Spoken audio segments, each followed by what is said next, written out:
Number one, put God first. Put God first in everything you do. Everything that you think you see in me, everything that I've accomplished, everything that you think I have, and I have a few things, everything that I have is by the grace of God. Understand that. It's a gift. 40 years ago, March 27th, 1975, it was 40 years ago, just this past March, I was flunking out of college. I had a 1.7 grade point average. I hope none of you can relate. I had a 1.7 grade point average. I was sitting in my mother's beauty shop. They still call it beauty shops now? What they call it now? Yeah, I was sitting in the beauty parlor. I was sitting in my mother's beauty parlor, and I'm looking in the mirror, and I see behind me this woman under the dryer. And every time I looked up, she was looking at me, just looking me in the eye. And I didn't know who she was, and I said, she said, somebody give me a pen, give me a pencil, I have a prophecy. March 27, 1975, she said, boy, you are gonna travel the world and speak to millions of people. Now mind you, I was flunked out of college. I'm thinking about joining the army. I didn't know what I was gonna do, and she's telling me I'm gonna travel the world and speak to millions of people. Well, I have traveled the world, and I have spoke to millions of people. But that's not the most important thing, the success that I had. The most important thing is that what she taught me and what she told me that day has stayed with me since. I've been protected. I've been directed. I've been corrected. I've kept God in my life, and it's kept me humble. I didn't always stick with him, but he always stuck with me. So stick with him in everything you do. If you think you want to do what you think I've done, then do what I've done and stick with God. Number two, fail big. That's right. Fail big. Today's the beginning of the rest of your life, and it can be very frightening. It's a new world out there. It's a mean world out there, and you only live once. So do what you feel passionate about. Take chances professionally. Don't be afraid to fail. There's an old IQ test, was 9 dots, and you had to draw 5 lines with a pencil within these 9 dots without lifting the pencil. The only way to do it was to go outside the box. So don't be afraid to go outside the box. Don't be afraid to think outside the box. Don't be afraid to fail big, to dream big. But remember, dreams without goals are just dreams, and they ultimately fuel disappointment. So have dreams, but have goals. Life goals, yearly goals, monthly goals, daily goals. I try to give myself a goal every day. Sometimes it's just to not curse somebody out. Simple goals, but have goals.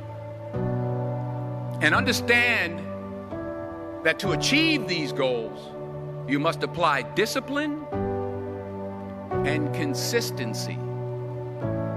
In order to achieve your goals, you must apply discipline, which you have already done, and consistency every day, not just on Tuesday and miss a few days. You have to work at it every day. You have to plan every day. You've heard the saying, we don't plan to fail, we fail to plan. Hard work works. Working really hard is what successful people do. And in this text, tweet, twerk world that you've grown up in, remember, just because you're doing a lot more doesn't mean you're getting a lot more done. Remember that. Just because you're doing a lot more doesn't mean you're getting a lot more done. Don't confuse movement with progress.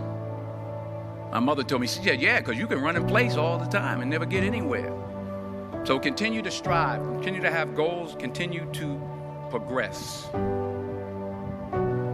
Number 3, you'll never see a U-Haul behind a hearse. I'll say it again. You'll never see a U-Haul behind a hearse. I don't care how much money you make, you can't take it with you. And it's not how much you have. It's what you do with what you have. We all have different talents. Some of you will be doctors, some lawyers, some scientists, some educators, some nurses, some teachers. Yeah, okay. Some preachers. The most selfish thing you can do in this world is help someone else. Why is it selfish? Because the gratification, the goodness that comes to you, the good feeling that I get from helping others, nothing's better than that. Not jewelry, not big house I have, not the cars, but it's the joy. That's where the joy is, in helping others. That's where the success is. Finally, I pray that you put your slippers way under the bed tonight, so that when you wake up in the morning, you have to get on your knees to reach them. And while you're down there, say thank you for grace. Thank you for mercy. Thank you for understanding. Thank you for wisdom. Thank you for parents. Thank you for love. Thank you for kindness. Thank you for humility. Thank you for peace. Thank you for prosperity.